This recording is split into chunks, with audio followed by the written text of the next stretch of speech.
Nasaan na ang asawa ko? Ang tsismis siya ang nagloloko. Habang nasa abroad ako, si kumari daw pinapaputukan mo. Ay, so nakita ko asawa ko kasama si kumari ko. Ay, so nakita ko sila nag-check-in sa sugo. She was your kabit. Sinaktan mo ko dahil dyan sa kabit mo. Ikaw ang kabit niya. Ako naman ang legit na asawa.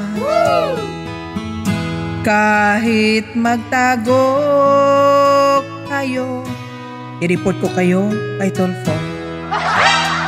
Come on! Kailan kaya maangkin ang asawa mo? Kailan kaya bahay at lupa nyo? What? Kailan kaya mapapasakin ang sasakyan nyo? Kailan kaya maaangkin? Kailan kaya maging akin? Kailan kaya asawa mo yakin?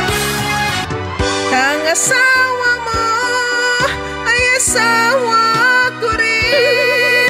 Hati tayo sa kaligayahan, pati na rin sa kayamanan. Pakiusap sa'yo, wag ako ipatulfo. 70-30 na lang tayo sa sustento. Kasalanan bang umibig ng may asawa na? Kasalanan bang umibig kung ako'y kinabit niya? Kung ibigin ko'y may asawa, walang problema.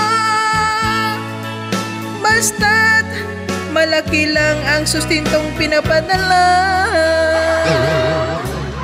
Nasaan na ang asawa ko na inahas ng kumari ko?